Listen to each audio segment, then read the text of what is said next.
globalement, on a quand même l'image d'un marché du travail difficile. On a l'image quand même, ce que nous dit l'ADP, c'est que les salaires ralentissent nettement. 4,4%. Voilà, il n'y a plus d'intérêt aujourd'hui pour un jeune Américain de changer d'emploi, mais ce qui pose un énorme problème parce que aux États-Unis, vous montez en niveau, vous montez en hiérarchie, vous progressez dans votre travail, souvent en changeant d'entreprise, et c'est là que vous avez les plus gros gaps. Et aujourd'hui, ça s'est remis en cause. Donc ça veut dire modération salariale, ça veut dire taux de chômage des jeunes qui reste élevé. C'est quand même des éléments qui sont quand même des éléments fragilisants pour l'économie américaine pour l'année prochaine. Nous sommes de retour en direct sur le plateau de TV Finance. TV Finance, le live de TV Finance, votre émission quotidienne qui s'attache à comprendre l'actualité, la modéliser et puis finalement vous la restituer de façon la plus compréhensible possible pour que vous puissiez adapter en conséquence vos stratégies d'investissement au trading ou bien tout simplement comprendre le monde dans lequel on évolue. Et pour ça, on s'appuie sur un réseau d'experts dense et très compétents dont fait partie mon invité Christian Parizeau. Bonjour Christian. Bonjour. Merci Christian d'être avec nous ce matin. Christian Parizeau, vous êtes président d'Altair Economics. Vous êtes l'homme qui crie à l'oreille des dirigeants, des décisionnaires d'Orel, avec nous pour bien comprendre l'actualité macro, micro, et Dieu sait qu'elle est dense et qu'elle demande des éclaircissements, des éclairages à l'heure actuelle. On va commencer avec le marché de l'emploi américain, puisqu'hier ADP, ça y est, on a enfin de nouveau des données sur la robustesse ou non du marché de l'emploi américain, le marché de l'emploi américain qui ne crée plus autant d'emplois que les économistes l'avaient anticipé. Ça y est, le marché de l'emploi américain se refroidit totalement. Oui, alors c'est même inquiétant. il en perd. C'est ce que nous indique l'ADP. Alors c'est vrai, on a maintenant l'ADP nous fournit toutes les semaines une estimation et puis on a l'ensemble du mois qui a été publié hier. Et c'est vrai qu'on s'aperçoit, si on regarde les données hebdomadaires, que c'est assez volatile. Il y a eu des moments où c'était des créations, d'autres des moments des pertes. Mais la mauvaise surprise, c'est quand même qu'on est sur des destructions d'emplois supérieures aux attentes du consensus. Et puis deuxième chose, et par contre là ça nous parle pas mal, c'est que les destructions d'emplois sont très concentrées sur les petites entreprises. Donc on a véritablement une accélération des destructions d'emplois. Alors ça rejoint un peu ce qu'on avait mis un peu en évidence, c'est le fait qu'il y avait quand même une certaine incohérence dans les statistiques qu'on avait du budget fédéral américain. C'est-à-dire qu'on voyait cette explosion des perceptions des droits de douane américains, ça c'était plutôt assez logique vu la remontée des droits de douane, mais on avait les rentrées fiscales sur la profitabilité des entreprises qui étaient en chute libre et qui étaient vraiment en forte contraction. On ne le voyait pas à Wall Street, on ne le voit pas au niveau des grandes entreprises américaines, mais ces grandes entreprises ont du pricing power, ils sont très internationalisés, ils peuvent amortir ce choc que l'on a sur les droits de douane. Par contre, au niveau des petites entreprises, on voit qu'il y a réellement un problème qui est en train de s'opérer, c'est que les droits de douane pèsent énormément sur les marges, parce que le consommateur américain derrière, lui, n'est pas prêt à accepter l'ensemble des hausses de prix, ou alors quand vous êtes petite entreprise, vous ne pouvez pas le répercuter aux grands groupes, et les grands groupes ne vous font pas de cadeaux. Donc ce qui est en train de se passer aux États-Unis aujourd'hui, c'est vraiment un signal de maillon faible qui est en train de... C'est-à-dire qu'on sort de l'idée d'un marché du travail qui est gelé pour aller vers un risque sur un marché du travail. Et là, on n'est pas sur beaucoup de destruction d'emplois, c'est la grosseur du trait. Donc avec l'aléa statistique, je vous dirais que je vais pas changer d'opinion là-dessus. Par contre, le fait qu'on crée 90 000 emplois dans les grandes entreprises, mais qu'on en perd 120 000 dans les petites entreprises, c'est quand même un signal qu'il se passe quelque chose dans les petites entreprises. On sait que le nombre de faillites augmente et on sait que ces droits de douane sont payés par les petites entreprises. Alors pourquoi on le sait? Tout simplement parce qu'on a eu aussi l'indice des prix à l'importation aux États-Unis. Cet indice des prix est stable sur le mois, mais il faut bien comprendre, c'est que cet indice des prix mesure les prix à l'importation avant affectation des droits de douane. Donc si véritablement c'était les exportateurs qui avaient baissé leurs prix pour absorber les droits de douane, on aurait dû voir ces prix à l'importation chuter peut-être de 15% à peu près. Ce qui n'est pas du tout le cas, ils sont stables. Ça veut dire qu'aujourd'hui, ceux qui payent, ce sont plutôt les petites entreprises, et ça met une vraie pression sur leur activité. Alors ça c'est important, parce que quand on a un débat aujourd'hui de savoir est-ce qu'on a un risque économique ou est-ce qu'on a un risque inflationniste, c'est le gros débat qui est aujourd'hui au sein de la Banque centrale américaine, là ça nous montre que c'est plutôt pour un risque économique, la Banque centrale. Alors pour l'instant, les derniers indicateurs montreraient plutôt que l'impact est plus sur les marges, pas forcément des grandes entreprises, mais plutôt des petites entreprises. Et là, ça peut faire un scénario assez négatif. Pourquoi? Parce que les grandes entreprises peuvent faire le dos rond, absorber peut-être ses droits de douane, mais les petites non, et c'est elles qui vont commencer à licencier. Et si je vous fais un scénario d'un marché du travail qui se retourne avec des licenciements, là, il va y avoir un vrai problème sur la consommation, et là, on sera beaucoup plus négatif sur la conjoncture américaine. Donc là, c'est quelque chose à suivre. C'est pour ça que les marchés, alors, comme toujours, les marchés, sur le coup, ils ont agi en disant super, ça renforce l'idée de baisser les taux. Donc, on est dans ce mantra baisse des taux, baisse des taux, baisse des taux, tout va très bien. Mais derrière ça, il y a quand même une vraie inquiétude sur la conjoncture pour 2026. Et surtout, ça rejoint un petit peu ce qu'on avait, notamment l'OCDE, qui nous ont fait des prévisions assez négatives sur la croissance américaine, qui nous montrent qu'on n'est pas du tout sur une accélération de l'économie américaine l'année prochaine, malgré l'IA, malgré les investissements, malgré peut-être des gains de productivité. C'est pas du tout ce que joue l'OCDE, parce qu'on a quand même un vrai risque de détérioration de l'économie américaine. Et ça, c'est pas forcément dans les cours actuellement au niveau des États-Unis. Comme en France, j'imagine que les PME, c'est la colonne vertébrale de l'économie américaine. Alors, ça l'est en partie, surtout pour l'emploi, il ne faut pas l'oublier, l'emploi c'est quand même important, surtout pour les petites entreprises, et surtout ce qui est important, c'est ce qui est le moins suivi par le BLS, par le Bureau du Travail. C'est un peu le problème que l'on a, parce qu'au moins l'ADP, l'avantage ADP, c'est les logiciels de comptabilité, c'est eux qui font les feuilles de paye, et ils sont très implantés dans les petites et moyennes entreprises. Donc c'est pour ça que c'est intéressant d'avoir ce point de vue de l'ADP, parce que au niveau du BLS, ce sont des déclarations qui sont faites par les grandes entreprises, ils surpondèrent énormément, et ils font ce qu'on appelle un benchmark pour les plus petites entreprises, et ça c'est révisé 2 fois par an. Donc ce qui explique pourquoi on a des surprises. Et rappelez-vous, on a eu une mauvaise surprise sur l'emploi aux dernières révisions de ce fameux benchmark. Donc ça montrait que déjà le BLS avait peut-être surestimé l'emploi. Et là on a un autre signal. Alors ça reste encore un signal faible, mais ça reste un signal qui s'accumule. Alors maintenant tout le débat c'est de savoir si c'est un simple refroidissement du marché du travail, il n'y a pas de quoi paniquer. Si c'est un retournement du marché du travail, on peut avoir des scénarios beaucoup plus négatifs sur le premier trimestre pour les États-Unis. Et puis, dernière chose que je dirais quand même, pour mettre un petit bémol pour ceux qui veulent rester optimistes, il y a peut-être un effet shutdown aussi dans ces statistiques. C'est ce que faut pas l'oublier. Voilà. C'est ce que dit Lutnick, qui quand même, il protège son patron, mais quand même, il dit que... Il y a peut-être cet effet-là, je peux le reconnaître, parce qu'on sait que beaucoup de petites entreprises étaient dépendantes des services de l'État fédéral, indirectement des dépenses publiques, et peut-être qu'elles ont licencié temporairement le temps, puisqu'on avait ce shutdown. Donc le shutdown, ça concerne les employés fédéraux, mais pas seulement, et ça peut jouer sur le secteur privé. Mais globalement, on a quand même l'image d'un marché du travail difficile. On a l'image quand même, ce que nous dit l'ADP, c'est que les salaires ralentissent nettement. 4,4%. Voilà, il n'y a plus d'intérêt aujourd'hui pour un jeune Américain de changer d'emploi, mais ce qui pose un énorme problème, parce que aux États-Unis, vous montez en niveau, vous montez en hiérarchie, vous progressez dans votre travail, souvent en changeant d'entreprise, et c'est là que vous avez les plus gros gaps. Et aujourd'hui, ça s'est remis en cause.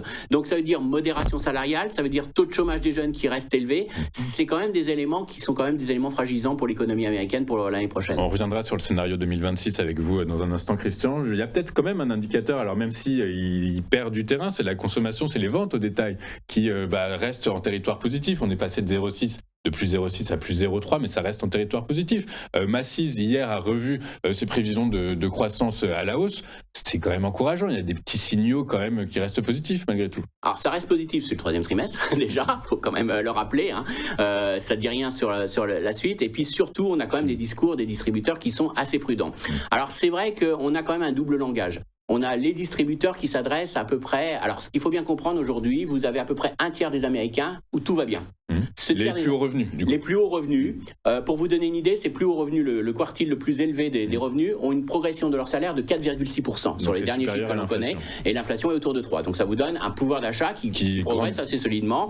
Et ils vont très bien. Ce un tiers, il représente 50% des ventes au détail. Ouais. Donc c'est pas négligeable. D'accord, 50%. Ok, d'accord. 5, et donc, quand vous êtes dans le luxe, quand vous êtes sur des grands magasins, vous touchez plutôt cette type de clientèle. En plus, je mets un petit point quand même sur les déclarations des distributeurs. On a eu pas mal de restructurations dernièrement. C'est le cas de Macy's qui a ouvert des surfaces plus petites et tout ça, qui lui permet aussi d'afficher des bons résultats. Il y a un aspect plus micro. Mais moi, si je dois raisonner au niveau macroéconomique, j'ai quand même une consommation qui se maintient sur ce un tiers qui représente 50% des ventes au détail. Et puis, de l'autre côté, vous avez 50% des ménages qui, eux... Alors, si vous prenez justement les ménages qui ont les revenus les plus bas, et ben vous êtes sur une hausse d'après 3,2-3,4% de salaire. Ça correspond à l'inflation. Donc quasiment à l'inflation. Donc vous n'avez pas de croissance de pouvoir d'achat. Vous avez vraiment eu un ralentissement qui a été assez violent pour ces ménages. Et donc si vous prenez en compte ces ménages qui représentent 50%, mais qui 70% de la population, mais 50% des ventes au détail, c'est pas négligeable.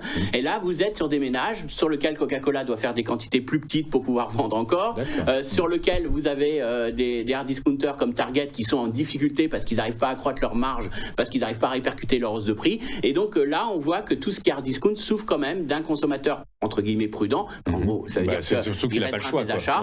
Et puis surtout, dernière chose, lorsqu'on regarde un peu dans le détail les ventes ont été très bonnes pour Thanksgiving, il faut le reconnaître. Les ventes du Cyber Monday ont été très bonnes. Mais quand même, quand on regarde dans le détail, il y a beaucoup un effet prix. C'est-à-dire qu'en volume, on est sur une très faible croissance. On est peut-être autour de 1,5% de croissance. Alors, sur un an, il faut bien comprendre, en volume. Donc, c'est pas tant que ça. C'est pas tant que ça. Alors, certes, en valeur, on est plutôt sur les 7.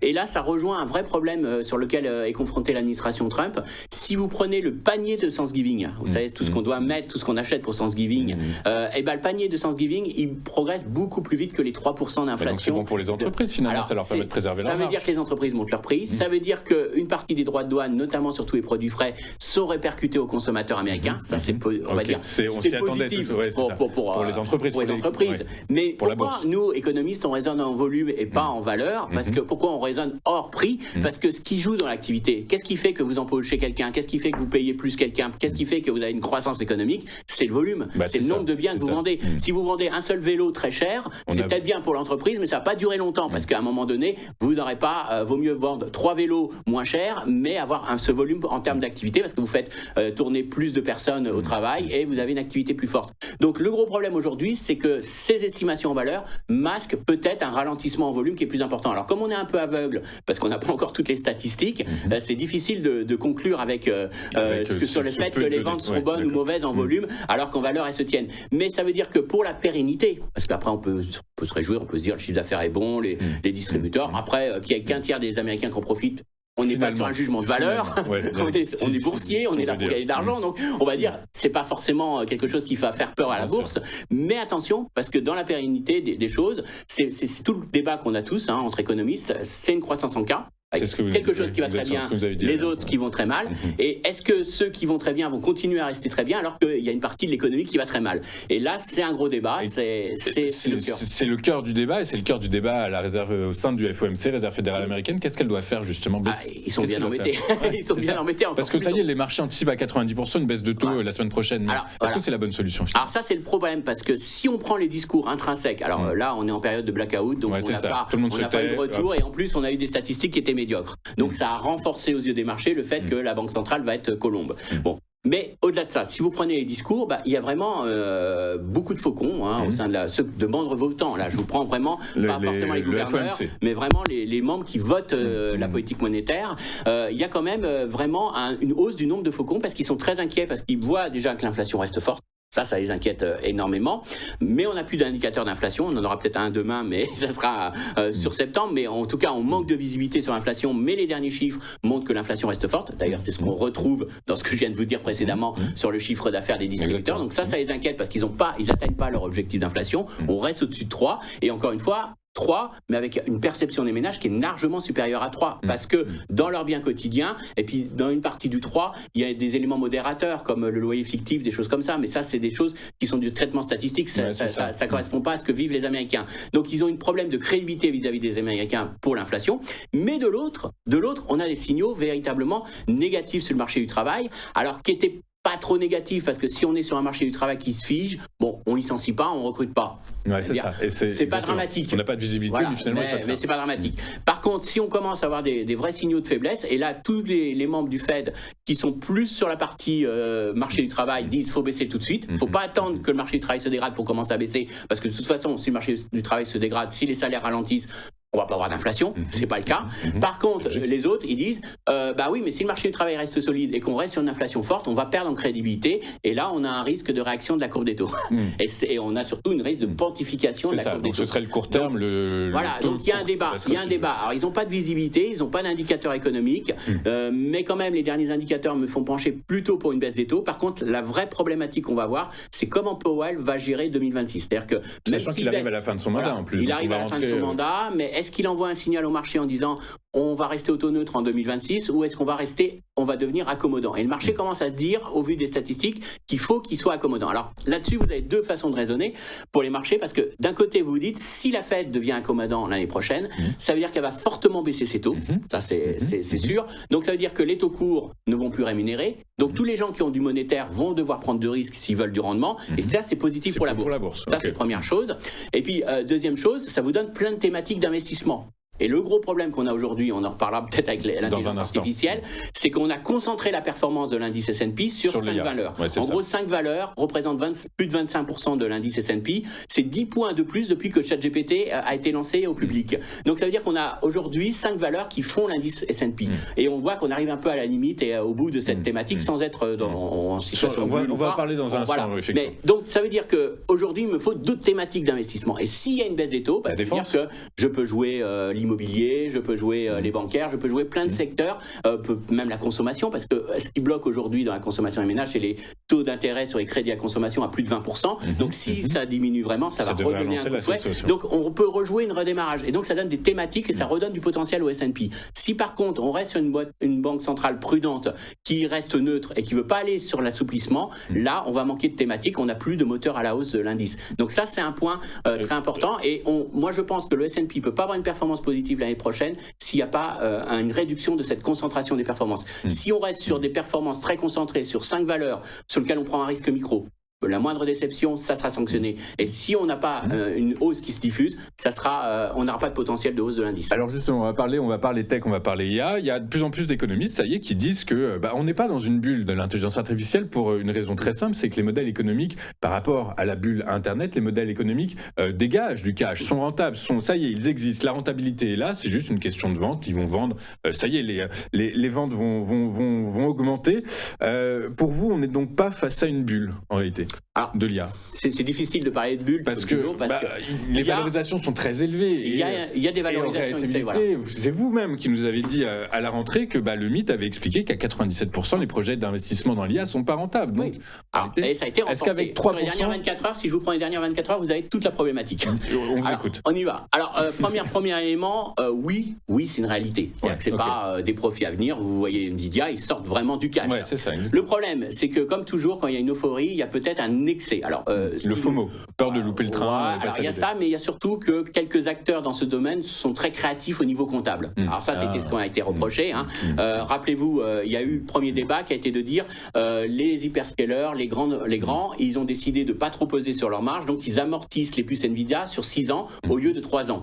Sauf que ça, c'est pris complètement à revers, parce que si vous, déjà, est-ce qu'une puce Nvidia dédiée à l'intelligence artificielle peut avoir une durée de vie de 6 ans? C'est une vraie question. Parce que techniquement, oui, mais au niveau stratégique. Pourquoi? Parce que là, par exemple, on a Google qui a sorti son nouveau processeur, on a AWS qui vient de sortir son nouveau processeur, et ils nous disent que l'année prochaine, ils vont sortir une nouvelle génération, et à chaque génération, c'est moins de consommation d'électricité et hausse des capacités de calcul. La prochaine, ça sera a priori multiplié par 2 dans les capacités et par 3 en termes de consommation électrique.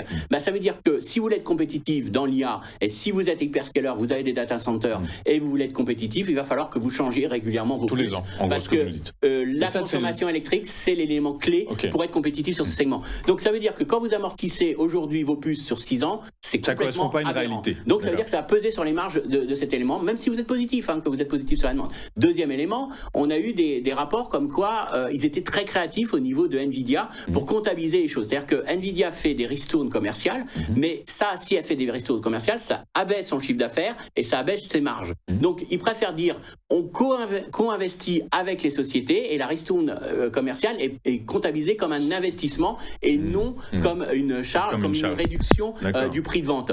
Et donc ça permet d'améliorer la marge brute, opérationnelle. La marge brute. Et donc qu'est-ce qu'on constate? Si on recomptabilise ça, on a 5 points de marge en moins pour Nvidia. Donc ça montre que c'est pas manipuler, c'est de la création. Alors ça, c'est toujours gênant.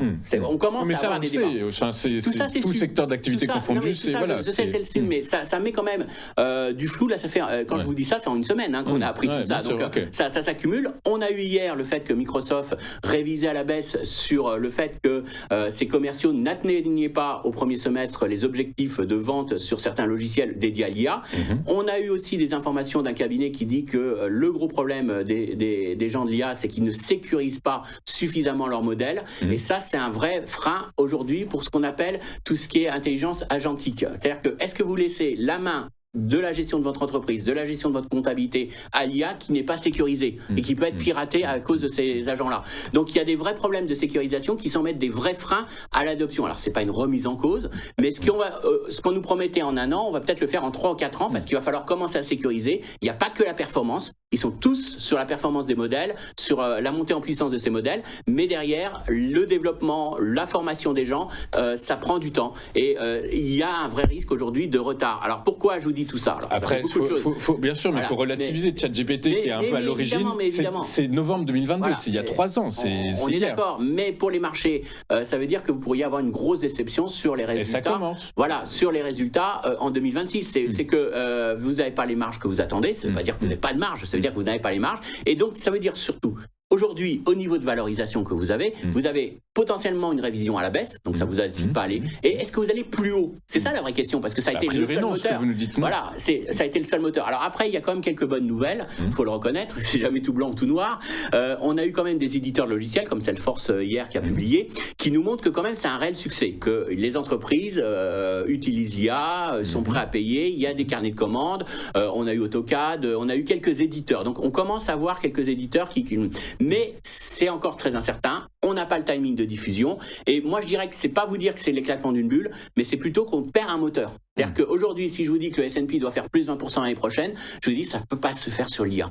C'est pas dire que je suis noir, je ne vais pas vous dire que ça va faire moins 80%, mais faire plus 20 aujourd'hui, au regard des niveaux de valorisation, des incertitudes, des petites magouilles qui ont été faites pour un peu améliorer les bilans, tout ça fait que quand on va nettoyer un peu tout ça, on va s'apercevoir qu'il y a quand même, c'est plus lent, c'est plus difficile, et qu'on est sur des révisions plutôt à la baisse. Ce qui veut dire que, voilà, on retrouve un petit peu notre point. Si j'ai pas un moteur de l'économie américaine, si c'est pas l'économie réelle américaine qui accélère, si c'est pas l'immobilier qui repart, si c'est pas tout ça aux États-Unis, j'ai pas beaucoup de choix d'investissement sur les États-Unis, et ça pose un problème pour les investisseurs en cette fin d'année. En cette fin d'année, justement, les analystes financiers ont délivré leurs prévisions pour l'exercice 2026. Ils s'accordent en grande majorité 8 sur 16. Alors, ce sont des analystes américains, mais 8 sur 16 disent que l'Europe va surperformer les États-Unis, notamment parce que justement l'Europe est moins exposée à l'intelligence artificielle et qu'en plus il y a des verrous qui ont sauté au niveau budgétaire, notamment pour les budgets militaires. Du coup, par la force des choses, la thématique, elle est européenne pour 2026. Alors, en partie parce que tout dépend de votre appétit pour le risque.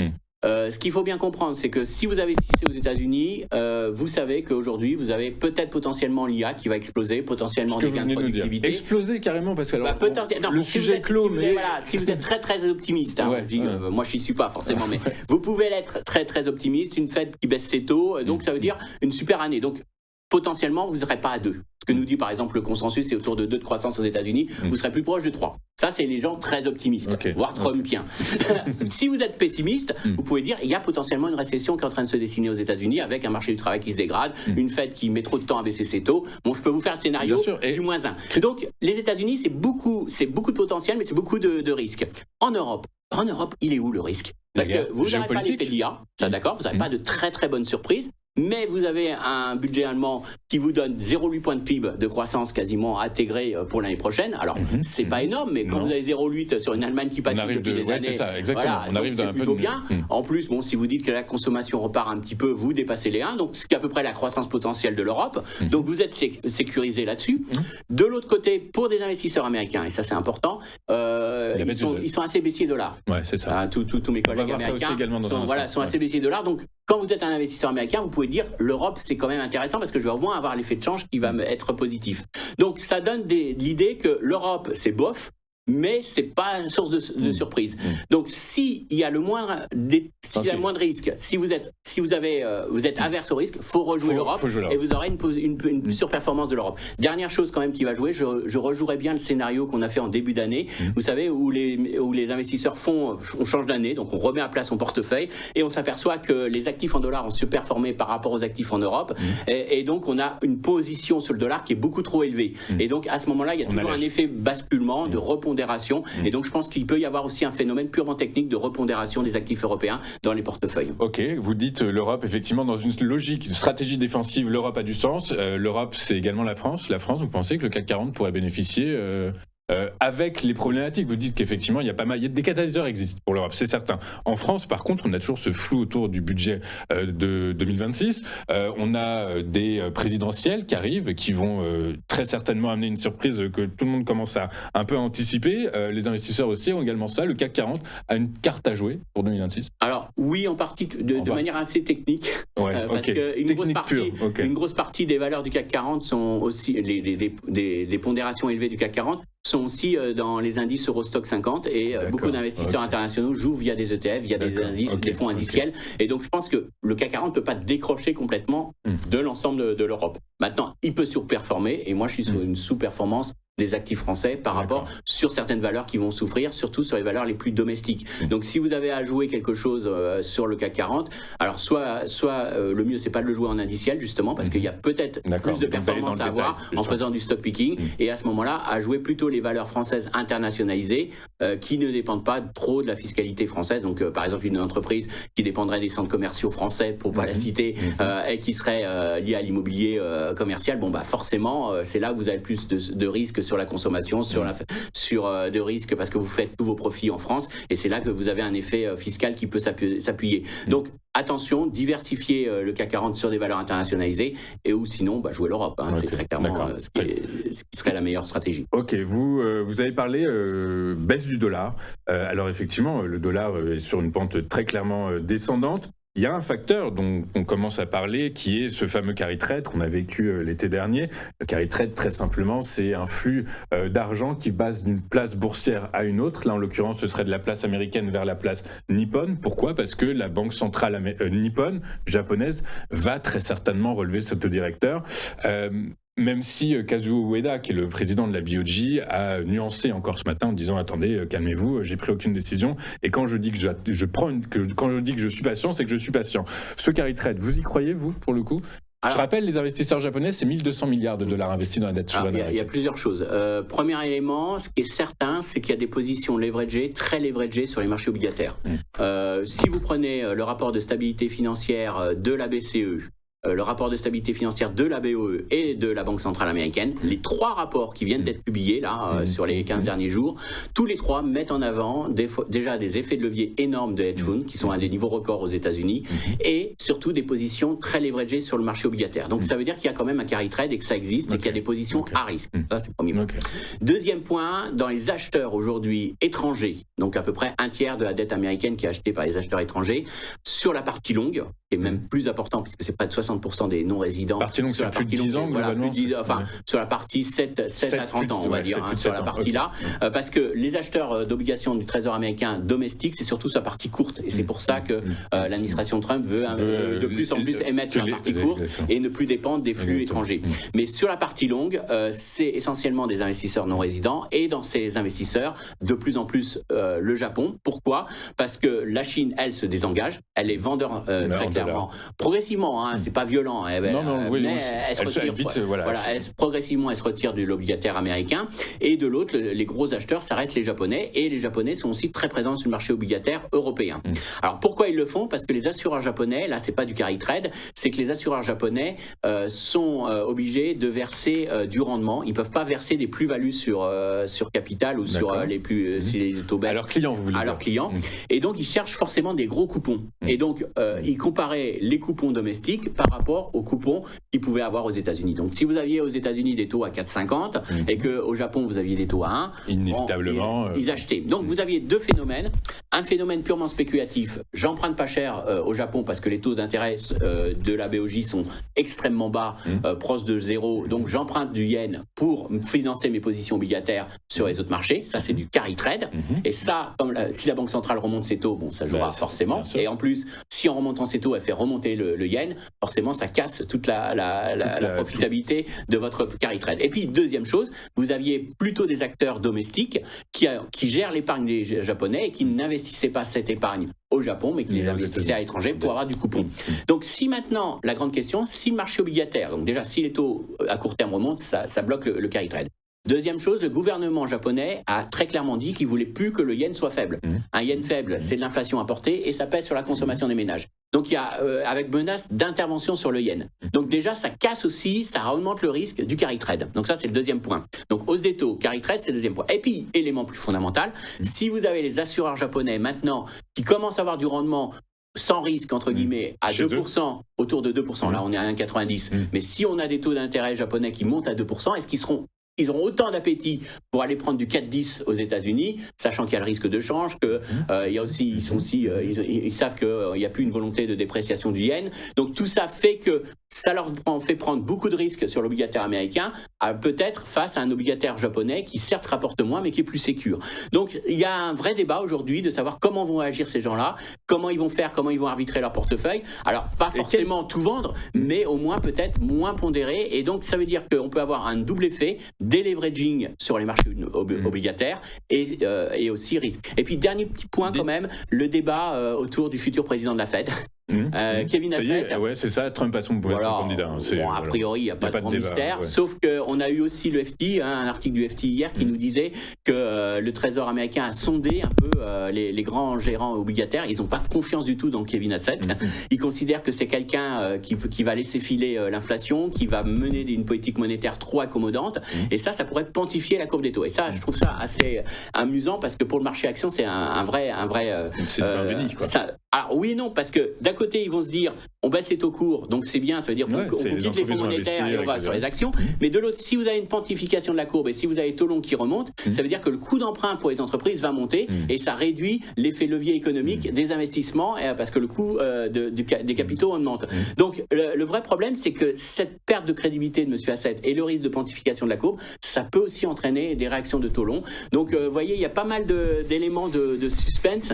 Et en tout cas, je pense qu'on n'a pas fini l'histoire avec les taux japonais, il faut continuer à les regarder. Et je pense que le seuil de 2% peut y avoir un petit seuil psychologique. Sous le fond, ça ne change rien, mais ça peut être un seuil psychologique qui peut changer les allocations pour l'année prochaine. Donc surveillez, oui, c'est vrai que le carry trade, c'est un facteur de volatilité. Et ça peut être demain. Est-ce que finalement l'effet papillon viendra du Japon? C'est pas impossible. Quel pourrait être l'effet déclencheur du coup L'effet déclencheur, c'est déjà un déleverager sur les positions sur le marché obligataire. Ça ferait remonter les taux longs. Et ça reviendrait, alors d'autant plus que ça interviendrait au moment où l'économie américaine donne des signes de faiblesse. Donc ça serait quand même malvenu. Et au moment où on pense que ce qui soutient la croissance, c'est l'investissement autour de l'IA. Et si ça coûte très cher d'investir dans l'IA, est-ce qu'on ne va pas réduire les investissements? Donc ça aurait un vrai effet psychologique sur les États-Unis si ces taux américains remontent. Ça mettrait en position inconfortable la Banque centrale américaine, qui certes a arrêté son quantitative tightening, mais est-ce qu'il faudrait pour autant qu'elle remette du QE? Certains mettent en avant qu'il y a des vrais problèmes de liquidité sur la partie courte de la courbe des taux qui pourrait pousser la Banque centrale à réinjecter des liquidités, en tout cas à accélérer le fait qu'elle va intervenir beaucoup plus sur la partie courte. En tout cas, ça jouera. Ça peut créer quand même des vrais effets d'onde de choc. Donc voilà, rien n'est écrit à l'avance, sinon les marchés l'auraient déjà fait. Mais c'est un vrai élément et en tout cas, je pense qu'on peut avoir une corrélation beaucoup plus forte des taux d'intérêt aujourd'hui aux taux japonais dans les prochains mois. Donc faut surveiller. Donc à surveiller de très près. Dernière question, Christian, dernier thème, les crypto-monnaies qui ont perdu énormément de terrain. Il y a une question que je me pose. Moi, cette année, le Bitcoin a joué plusieurs rôles en réalité, de valeur défensive, de valeur de rendement, de valeur de refuge. C'est quoi réellement le Bitcoin, du coup? Si on savait. Le problème, c'est que les thématiques tournent sur ces monnaies numériques. Alors, des fois, c'est très corrélé au Nasdaq, parfois pas. Ouais, c'est ça, exactement.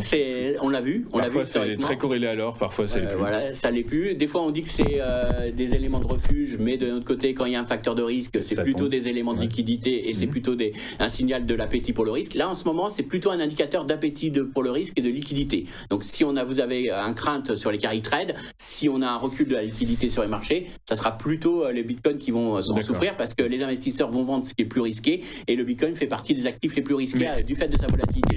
Mais du coup, on ne sait pas trop quel statut accorder au bitcoin. Et ça, c'est un vrai problème parce que quand vous voulez le mettre dans une allocation d'actifs, quand vous voulez le mettre dans un portefeuille, vous ne savez pas ce que vous jouez. Et ça, c'est un vrai problème. Par exemple, l'or, je vais vous dire, l'or, c'est la valeur refuge. Si vous avez peur qu'il y ait une crise des souverains, vous achetez de l'or. Il y a du fondamental derrière, on sait comment, on sait l'analyser. Une convention, on va dire, parce que fondamental, ça signifierait qu'il n'y a un prix vraiment. D'accord, mais en tout cas, effectivement, il y a une convention. Il n'y a pas de prix fondamental dans l'or, mais il y a une thématique qui est assez récurrente et une convention de marché. Le problème des crypto-monnaies, c'est qu'il n'y a pas de convention de marché. C'est des choses qui peuvent fluctuer énormément, ce qui rend encore plus dangereux, je dirais, l'investissement dans les bitcoins. Alors après, c'est de la volatilité, donc on peut en profiter. Aujourd'hui, ce qui est certain, c'est que la thématique, c'est un indicateur de liquidité et d'appétit pour le risque. C'est ce qui semble l'emporter pour le moment. Mais c'est pas stable. Et ça, c'est quelque chose qu'il faut avoir en tête. Et c'est ce qui rend très difficile l'allocation d'actifs dans ce type de crypto-monnaie. Un indicateur avancé?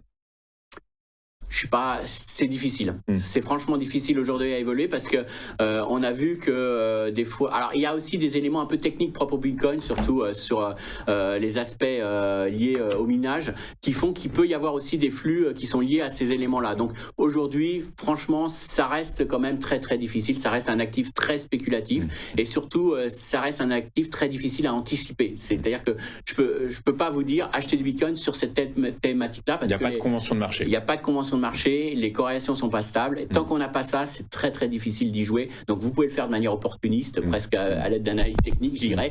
Mais de là à le mettre en stratégie à 3 ou 6 mois, pour moi, ça me paraît impossible aujourd'hui. Écoutez, merci beaucoup Christian. Merci beaucoup pour votre analyse, votre franchise, votre pédagogie. Christian Parizeau, vous êtes président d'Altair Économique et avec nous très régulièrement pour nous aider à comprendre dans le monde dans lequel nous évoluons. Pour tout ça, merci beaucoup. À très bientôt. Bonne journée Christian. Nous de notre côté, écoutez, on va s'arrêter là. Je vous rappelle que vous pouvez nous retrouver sur nos réseaux sociaux. Alors d'abord sur notre site internet tvfmedia.fr, mais également sur notre page YouTube TV Finance, page sur laquelle vous retrouverez l'ensemble des interviews et des analyses de nos experts et donc inévitablement celle de Christian. Je vous souhaite une excellente journée. On se retrouve demain dès 8h55.